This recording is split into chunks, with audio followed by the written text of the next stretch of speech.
Muito bom dia para todo mundo, boas-vindas a mais um Caminho do Espiritismo. Hoje, com Doris Grandes, trazendo mais uma vez um tema bastante pertinente aqui dentro da Revista Espírita. Lembrando, nós somos o SEJUS, Coletivo de Estudos Espiritismo e Justiça Social, e estamos aqui com outras questões além. Até vou tirar aqui, agora que eu percebi que estava com uma coisa ligada aqui. Bom, agora sim, senão fica muita informação. E vamos mais uma vez tratar da Revista Espírita, o Laboratório de Allan Kardec e todas as mensagens que ele pôde nos trazer que achamos pertinentes comentar com vocês. E não é à toa que hoje a gente tem um tema muito interessante que Dós vai trazer para a gente, que é esse que é bastante delicado para muitos de nós aqui, que é o sobrenatural. Afinal, tem algo de sobrenatural no Espiritismo, Doris? Bom dia, minha querida. Olá, bom dia a todos, todas, todes, que eu estou aprendendo mais essa palavrinha, né? Ó, paz e bem para todos nós, né? Porque é fundamental que a gente venha a construir a paz e o bem, Jesus, o mais rapidamente possível, né? Nesse tema, né, a pergunta aí de Felipe, pode repetir, Felipe, para a gente gravar bem? Eu perguntei, será que o Kardec traz um artigo cujo título é Sobrenatural? A gente sabe que é uma psicografia, né? Mas, de qualquer forma, vem essa pergunta, será que tem algo de sobrenatural no Espiritismo, já que é tão racional? Hum, excelente a sua pergunta. E eu fui olhar em vários dicionários, assim, rapidamente, né, o significado dessa palavra, sobrenatural. Olha, tem definições as mais diversas, mas todas com na mesma essência, fundamentalmente com o mesmo significado. Um diz que ultrapassa o natural, o sobrenatural, né? O significado da palavra sobrenatural quer dizer ultrapassa o natural, fora das leis naturais, fora do comum, extranatural, miraculoso, sobre-humano, extraordinário, supostamente extraterreno, que não pode ser comprovado cientificamente ou não é conhecido senão pela fé e que não pode ser explicável pelas leis naturais. Veja essas colocações, né? Essas três últimas, sobretudo, porque com a explicação espiritista, que a gente vai ver nesse texto, que é um texto mediúnico, que está assinado vossa avó, ou seja, a avózinha do médium, né? Está tão bem colocado, essa coisa do sobrenatural, ela faz colocações extremamente espíritas, e derrubando esses conceitos aqui, né, do fora do comum, fora das leis naturais, tudo isso, né? Mas essas três que não pode ser comprovado cientificamente. Começando por aí, 1860, ela colocou esse texto, né? Mas começando por isso, atualmente já se pode comprovar isso cientificamente como não sendo nada miraculoso, nada fora das leis naturais, particularmente pela ciência espírita. Quantas pesquisas, quantos contatos, quantas, né, explicações, colocações óbvias, aquela experimentação criteriosa que lamentavelmente a gente veio deixando de lado, né, no meio espírita, no movimento espírita, mas que no início foi feita por muitos estudiosos, nós sabemos disso, né? Por muitos cientistas até. Então, cientificamente, já ficou comprovado que não há nada de sobrenatural, que nada não é explicável pelas leis naturais, ao contrário, é explicado pelas leis naturais que regem toda a criação. Agora, o que acontece é que nós, mesmo agora, mesmo em 2022, nós não conhecemos todas as leis naturais. Porém, graças à doutrina e a todas essas pesquisas feitas, e de outros também, de cientistas que comprovaram, né, tantos fatos que eram considerados sobrenaturais e não são, então é explicável, sim, pelas leis naturais. Porém, durante muito, muito tempo, antes disso tudo, é onde cabe isso aqui. Não é conhecido senão pela fé.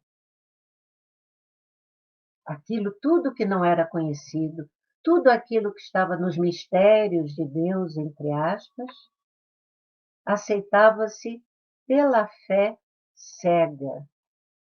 Foi assim que foi dito e isso não se questiona, não se avalia, aceita-se e ponto final, né? E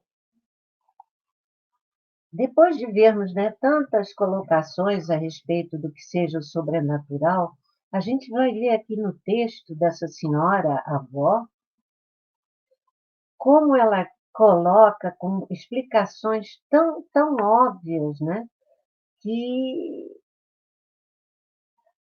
só nos cabe corroborar o que ela diz aqui, né? Nada do que acontece é sobrenatural, para que vossos olhos e demais sentidos, veja, ela fala em demais sentidos, então ela está falando do quê? Das nossas percepções, dos nossos sentidos extrasensoriais, entre aspas, né? Nem sei se essa é a palavra certa, mas quando a gente tem a capacidade o quê? De ver, de sentir, de observar fora do corpo físico, de forma anímica, porque somos nós que estamos observando, além de receber, como aqui, os esclarecimentos através da via mediúnica. Então, para que vossos olhos e demais sentidos percebam uma coisa, é de todo necessário que essa coisa seja natural. Porque mesmo que a gente não perceba aqui, no mundo físico, aqui enquanto encarnados, no mundo terreno, mas com esses outros sentidos que a gente vai desenvolvendo, alguns mais à frente, outros ainda no início, né, dessa faculdade, a gente vai percebendo que realmente é tudo natural. E ela ainda diz para nós o seguinte: quando um fato vos parece fugir do que julgais natural, guardai-vos contra essa preguiça de espírito. Olha como ela é bem direta, né? Achei esse texto aqui muito interessante mesmo, que esse espírito toca em vários pontos da nossa ainda atual problemática, né? A nossa preguiça mental, a nossa preguiça de espírito em se dedicar a um estudo mais criterioso, mais atento, perder o medo de ficar perguntando, de ficar avaliando, de não aceitar de quem quer que seja, o que quer que seja que não seja compreensível. Né? A gente tem que perder essa preguiça e o medo, o constrangimento de questionar, seja quem for. Não importa. Não importa que seja o ilustre fulano de tal, ou que seja o tal espírito tão conceituado no meio espírita. Vamos questionar, vamos avaliar. Não é sair negando tudo também, e muito menos aceitando tudo também. Aceitar aquilo que nós atualmente já temos condição de compreender, porque já somos o quê? Já temos um relativo bom senso, já podemos fazer uso da razão, do discernimento. Então, temos sim que usar isso, não só a nosso benefício, mas a benefício da coletividade em que estamos agindo, em que estamos participando, para a gente não sair repetindo aí, que nem papagaio, seja o que for, né? Buscar e compreender, olha só o que ela diz, buscar e compreender. É uma frasezinha curtinha, buscar e compreender. Através do quê? Através disso que a gente vem repetindo aqui. Vamos buscar compreender analisando, buscando outras fontes que possam trazer o mesmo tipo de esclarecimento para aquele ponto que a gente não está compreendendo. Porque também não basta aceitar de uma fonte só. Pode ser, pode até ser legal, pode ser até bom, certo? Mas é a visão de um espírito, é o entendimento de um espírito. Será que a gente pode aceitar simplesmente porque vem de um espírito? Quer seja desencarnado, quer seja encarnado, vem de uma só pessoa? É preciso ir mais fundo, né? E mais além. E olha o que ela diz para nós: para isso vos foi dada a inteligência. Para que vos serviria ela se tivesses de vos contentar com aprender e crer no que ensinaram os predecessores? É bem isso, né? É bem isso. Temos a inteligência. Por que teríamos, desde as primeiras caminhadas, o princípio inteligente, se não fosse para que possamos desenvolvê-lo através das experiências todas que a gente já vivenciou até aqui, através dos aprendizados e lições todos que a gente já fez até aqui, se não para usar? Foi uma bela conquista nosso o desenvolvimento desse princípio inteligente, com o nosso livre-arbítrio. Claro que a gente sabe que sempre temos uma boa ajuda de amigos, tanto de lá quanto de cá, né? Mas nós temos que usar, temos que fazer a nossa parte, usar a nossa inteligência, a nossa compreensão, a nossa capacidade de avaliação para podermos compreender. E em compreendendo, se é bom aceitar, se não é, deixar de lado. Quem sabe aquilo que a gente hoje não aceita, amanhã a gente venha a compreender melhor, né? Então, é preciso que cada um ponha a inteligência a serviço do progresso. Que vovozinha lúcida essa, ô gente, né? Exatamente o que a gente tem que fazer ainda hoje, em 2022, não só em 1860. Em 2022, colocar a nossa inteligência a serviço do progresso, que é obra coletiva de todos.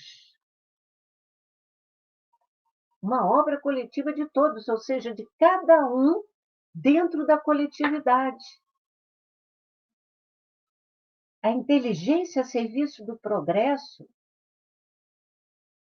em todos os campos que seja possível para cada um na coletividade em que está inserido. Dentro da condição e da situação social que vivenciamos, tão dolorosa, tão grave, tantas desigualdades terríveis, injustas, desigualdades para as quais não podemos simplesmente alegar a lei de causa e efeito, expiação. Aquela criatura está passando fome, está passando frio, está com essa ou aquela deficiência, porque está em expiação. Lá no passado ela deve ter feito um monte de coisa errada, então está nessa condição aí agora. E acomodar a nossa consciência com essa justificativa. Quando, na verdade, um dos grandes ensinamentos da doutrina espírita nossa é a questão da justiça social, da desigualdade, que não é obra de Deus, está lá no Livro dos Espíritos, é obra do homem. Desigualdades, injustiças ferozes, como as que estamos vendo atualmente, que a gente veio construindo através de séculos de arbitrariedades, de mau uso, de autoridade e de livre-arbítrio. Então, inteligência a serviço do progresso é nos colocarmos em ação em todos os meios possíveis em que possamos agir no bem, no melhor possível, não só para nós, mas para todos aqueles a quem nós pudermos alcançar, de algum modo, por menor que ele possa parecer. E que esse auxílio venhamos a compreendê-lo de uma forma além do assistencialismo. Porque levar uma cesta básica uma vez por mês para grupos diversos que fazem isso, espíritas, católicos, evangélicos. Evangélicos também somos, temos o Evangelho segundo o Espiritismo, né? Mas, enfim, é assim que são, essa classificação é comum, né? E outros tantos mesmo, vários laicos, enfim, várias ONGs. Mas isso não resolve a questão do problema social. Mitiga-se a fome naquele momento, aquele cobertorzinho dura um pouco, porque muitos não têm sequer condição de lavar, de cuidar. Depois de muito sujo e roto é jogado fora, né? E só no inverno seguinte é que vai eventualmente receber outro, enfim. O assistencialismo não promove a inclusão social daquelas criaturas, de todos que estejam em alguma situação e condição precária. Hoje temos no Brasil, só para falar do Brasil, porque existe por aí, existe nos primeiros mundos, considerados, entre aspas, né, primeiros mundos, países desenvolvidos, né, também há. Mas, enfim, no Brasil nós temos mais de 1/3 da população abaixo da linha de pobreza, o que significa menos de $1 por dia, menos de R$ 5 por dia. E isso não dá R$ 150 por mês. Né? Então, o assistencialismo não resolve isso. O que resolve isso é batalharmos para conseguir educação, instituições sérias, lideradas por pessoas sérias, porque essa é a nossa missão de espírito encarnado. É uma coisa que eu repito sempre, né, Felipe? A missão do espírito encarnado está lá na nossa doutrina, instruir os homens, ajudá-los a avançar e melhorar as suas instituições por meios diretos e materiais. Então, são os espíritos superiores, não é sequer Jesus. Essa história de que Jesus está no Leme, digamos, ele pode até estar, mas se a tripulação não agir bem com a embarcação, ela vai afundar, ela vai perder, né? Vamos deixar esburacar aqui e acolá, vamos deixar o motor enguiçar e não consertar, ou deixar as velas se rasgarem. E aí aquele que está no leme não vai poder evitar o desastre. Manter a nave em condições adequadas é obra da tripulação, que somos nós, por meios diretos e materiais. Esse ano temos um meio direto, né? Temos as eleições, temos o voto. O voto que é, eu vou botar entre aspas, uma arma pacífica que nós podemos e devemos usar com critério, com inteligência, para que possamos agir no progresso da coletividade, todos nós. Analisar todos aqueles que se propõem a assumir qualquer cargo que seja de administração. E eu chamo, para mim, né, eu chamo a atenção daquilo que eu também, entre aspas, colocarei como base. Deputados estaduais, federais, senadores, porque, de repente, não adianta a gente colocar no alto cargo alguém lúcido, alguém comprometido com o povo, com o bem-estar do povo, com melhores situações para o povo, e ele não encontrar uma sustentação nesses meios. Então, é o momento da gente buscar conhecer um pouco mais toda essa questão, né, da base que pode dar apoio a melhorar.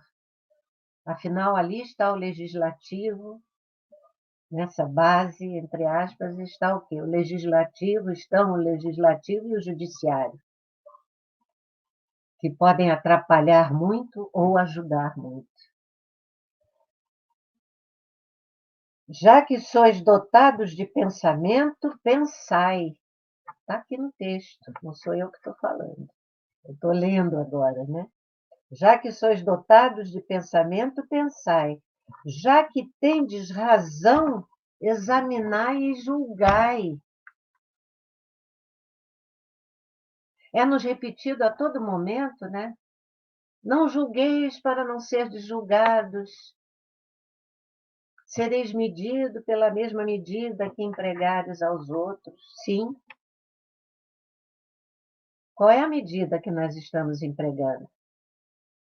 Estamos nos alienando? Estamos nos omitindo? Omissão é uma grande responsabilidade. Uma grande responsabilidade, né? Então, julgar, e da outra vez eu também citei a nossa querida Inês Joaquina, né? Em que ela dizia, como juíza que foi aqui, que julgar é preciso, mesmo para quem não está nesse cargo de juiz ou de jurados, né? Mas não sentenciar. Porque julgar é apreciar, é avaliar, é refletir a respeito de um texto, de uma atitude, de uma ação, de uma escolha, nossa, primeiramente, e daquilo que nós estamos vendo ocorrer no nosso entorno também. E eu confesso, no que me diz respeito, que há momentos em que, quando eu me dou conta, eu já condenei. Há certos atos que eu não consigo deixar de sentenciar. Enfim, estou falando de mim, né, gente? Estou colocando a minha atual postura. Já que sois dotados de pensamento, pensai, já que tendes razão, examinai e julgai. Não aceiteis aceiteis julgamentos acabados, se não depois de passados pelo crivo da razão. Duvidai longamente, se não tiverdes certeza, mas não negueis jamais aquilo que não compreendeis. Não foi aquilo que a gente comentou um pouquinho antes? Pode ser que aquilo que eu não compreenda hoje, amanhã eu venha a compreender, eu venha a ver que está dentro da lei natural, que é possível aquilo existir. E mais para o finalzinho está aqui: nunca é demasiado cedo para vos ocupardes do bem e do que é bom. E eu acrescentei a lápis aqui, audaciosa, né, como sempre. É de... Nunca é demasiado cedo, e eu coloquei ou tarde, porque eu me lembrei de mim. Nunca é demasiado cedo ou tarde para vos ocupardes do bem e do que é bom. Às vezes a gente demora para compreender certas coisas que são as melhores, que são as mais adequadas naquele momento, naquele contexto, naquela condição. Mas nunca é tarde para a gente dar o braço a torcer, né? E aceitar. Começai, pois, cedo a vos ocupardes das coisas sérias. O tempo das futilidades é sempre longo. É inútil para o vosso progresso. Quando eu li isso aqui, o tempo das futilidades é sempre longo, eu me lembrei que foi domingo. Domingo pela manhã eu fiz uma palestra numa casa espírita e o tema era tema livre e eu escolhi o tema O Homem no Mundo, porque esse tema é do Evangelho segundo o Espiritismo, aquele capítulo 17, Sede Perfeitos, item 10, ele abre um leque para a gente poder falar da situação atual, né? Qual é o papel do mundo hoje, o papel do homem no mundo hoje, perante tudo que a gente está vendo e vivenciando. Então, eu escolhi esse tema, e quando eu li aqui, eu me lembrei, porque diz o tempo das futilidades, repetindo, né? É sempre longo. Mas, no texto lá, e é uma mensagem de Luís de França, que depois foi sagrado, né? Como São Luís, né? Foi... Como é que a gente chama, hein? Considerado, né? Foi... Até nem me lembro do termo católico para ser certificado, né? Enfim. Bom, mas ele diz para nós que, apesar de nos incentivarem constantemente à prece, né, ao estado, a ficar em estado de prece, vigiar e orar, também ele nos diz para não nos afastarmos do mundo e vivermos como homens, como criaturas no mundo, inclusive com relação às frivolidades, às futilidades, essa palavra que está aqui, porque cabe também a hora da futilidade, da frivolidade, do divertimento, de podermos, né, sair para fazer alguma coisa que seja agradável para nós, um filme, um teatro, um divertimento entre amigos, um boliche, enfim, uma série de coisas que podem ser consideradas até futilidades. Uma viagem, percorrer determinados locais e, de repente, fazer como Sócrates fazia, né, que percorria o mercado, lá vendo todos aqueles mercadores, aquelas lojas da época, entre aspas, né, e olhava para aquilo e ria, e perguntava por que ele estava rindo, né? E ele respondeu: estou vendo tudo aquilo de que eu não preciso. Às vezes, até em passeios assim, a gente percebe, puxa, olha que coisa bonita, né? Mas eu não preciso, já tenho E todas essas futilidades, há futilidades que são úteis e nos agradam, desde que a gente não caia nos excessos do consumismo, porque o excesso de um lado significa o quê? A miséria do outro, né? Mas, enfim, agora essa senhora manda a gente tomar cuidado, porque a futilidade, muitas vezes, se ela cai no excesso, justamente, ela é inútil para o nosso progresso e para o progresso geral. Felipe, foram essas as considerações, pelo menos por hora, que eu queria trazer. Você, o que você coloca aí, complementa para nós? É difícil até falar mais alguma coisa, mas as coisas que chamam a atenção nessa questão sobrenatural, que ela mesma desmistifica, o que é legal, que a gente vê espíritos tentando tornar coisas mais sobrenaturais quando a gente vê mensagens mais recentes. A gente pega uma mensagem de 1859, 1860, com tanta lucidez e trazendo para a gente esses puxões de orelha. E uma coisa que é importante que ela menciona ao final, que é o uso da inteligência. Então, quando a gente não usa a inteligência, como esse espírito menciona, nos alerta, a gente deixa de usar algo que é nosso, algo que está ao nosso alcance e que vai permitir que a gente supere essas loucuras, essas bobagens que são transmitidas por diversos irmãos e irmãs que estão aí tentando nos, você que pode dizer seduzir, mas tentando nos enganar, e às vezes a gente cai fácil nesse tipo de situação. E essa orientação que ela dá é excepcional. A pena que Kardec não aproveitou para outros livros, mas de qualquer forma o que ela fala aqui é absolutamente essencial para a nossa percepção, para a nossa vivência. E fica aqui o alerta para cada um de nós, lembrando que não existe sobrenatural no Espiritismo e também, muito menos, que a gente deve deixar de lado qualquer coisa que não seja a inteligência. Ou seja, a razão que Kardec nos coloca o tempo todo deve ser utilizada sempre para que a gente não caia em situações delicadas e completamente alienantes, como a gente tem visto por aí.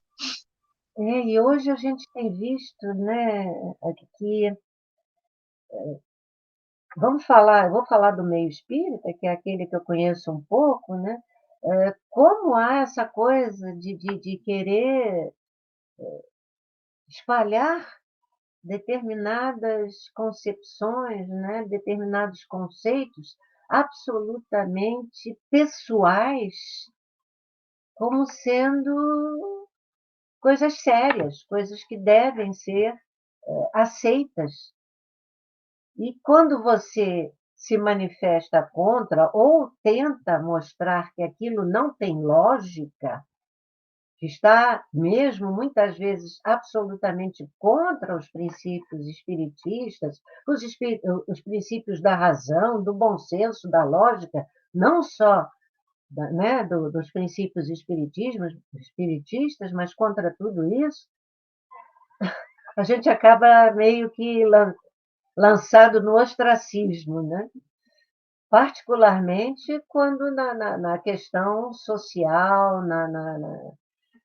na nossa escolha de entendimento e postura política, e somos assim afastados quando não estamos exatamente dentro daquela cartilha considerada por alguns ilustres como sendo a perfeitamente certa, né? Só que voltando ao sobrenatural, eu vi uma coisa aqui muito interessante quando ela diz que o espírito sério não consente em crer em coisas sobrenaturais. E tudo isso que tantas vezes colocam para nós, né, parece sobrenatural de tão absurdo que é, né? Só que com seriedade a gente vê que aquilo é simplesmente a opinião equivocada, iludida daquela criatura, né? Que se deixa, como você disse, falou em seduzir, hoje é uma sedução coletiva, né? Uma fascinação de uma grande parte da nossa população, né? É verdade. Então, agradeço, Doris, por esses esclarecimentos.